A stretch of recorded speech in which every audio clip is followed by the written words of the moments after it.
तजवीन के मुख्तसर सवाल किए थे। आइए इस पर तफसीली सवाल नंबर 1 देखते हैं। Open the notes, page number 4, बाब अव्वल, कुरान मजीद और हदीस नबी सल्लल्लाहु अलैहि वसल्लम।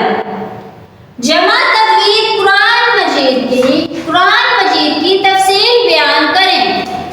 जी, तो कुरान मजीद की तफसील क्या है? कुरान मजीद की तफसील बयान करें।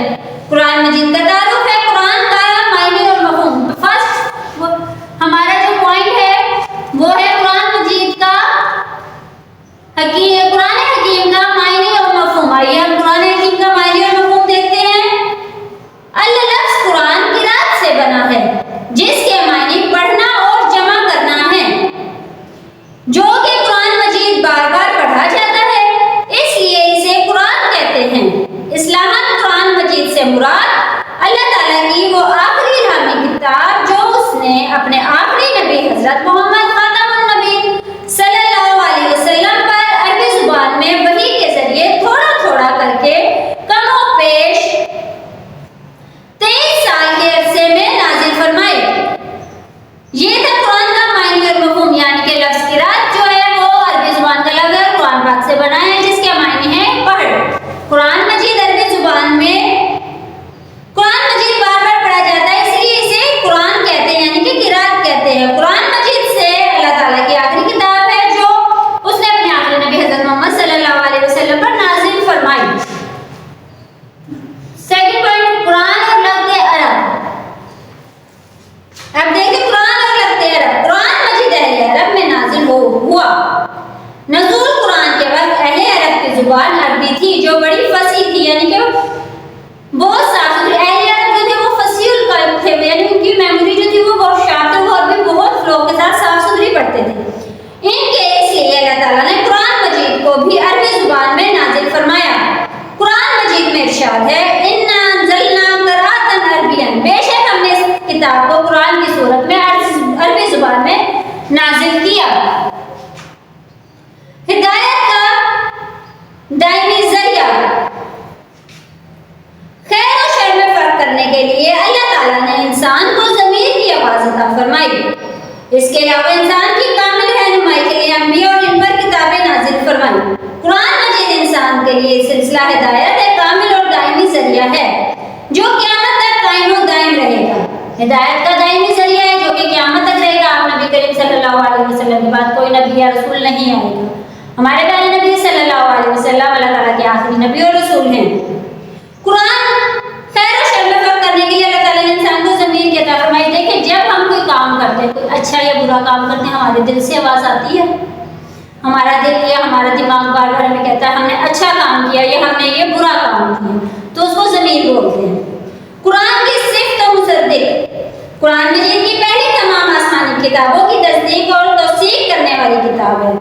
नज़लना अलैकल किताब बिल हक़्क़ि मुसद्दिक़न लिमा बैना यदैहि, इसने ए नबी खातमुन नबी तुम पर सच्ची किताब नाजिल की जो पहली आसमानी किताबों की तस्दीक करती है। कुरान की सिफ्त महीन का मतलब मुहाफिज और निगहबान। कुरान मजीद पिछली किताबों के लिए मुहिम है।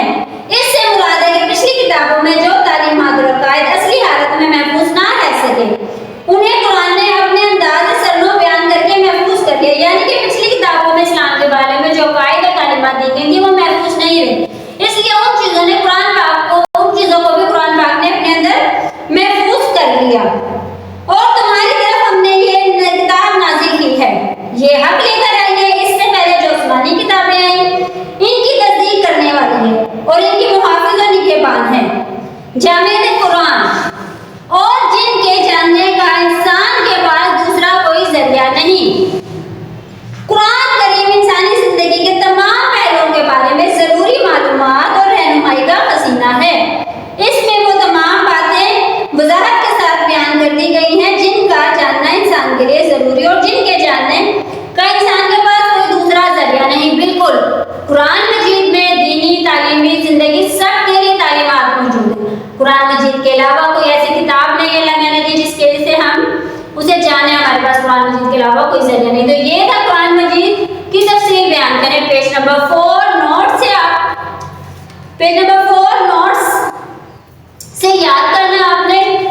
हाफ क्वेश्चन आज हम تو اس کو آپ دیکھیں قرآن مجید کی تدوین کیا تھی. قرآن مجید کی تدوین یہی تھی کہ اور اس کی تفصیل سے کہ قرآن کا عربی زبان کا لفظ ہے جو کہ قرات سے بنا ہے اور اس کے معنی پڑھنے کے ہیں. قرآن پاک ایک واحد کتاب ہے جو کہ بار بار پڑھی جاتی ہے.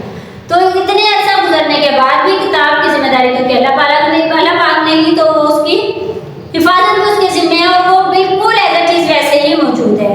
قرآن کریم مجید کو اللہ تعالیٰ نے تھوڑا تھوڑا کر کے عربی زبان میں نبی کریم صلی اللہ علیہ وسلم پر نازل فرمایا. ہمیں چاہیے کہ ہم سچے دل سے قرآن مجید پڑھیں, ٹھہر ٹھہر کے قرآن مجید پڑھیں, اس کو سمجھو کریں تاکہ ہمیں زندگی میں بہت سے معاملات میں قرآن سے تعلیمات حاصل کر سکیں. اور ہمیں قرآن سے تعلیمات حاصل کرنی چاہیے. ہمیں ہر مشکل, ہر خوشی غمی کے لیے, جس بھی مقصد کے لیے ہمیں کوئی بھی پریشانی ہو, ہمیں قرآن پاک سے تعلیمات حاصل کرنی چاہیے.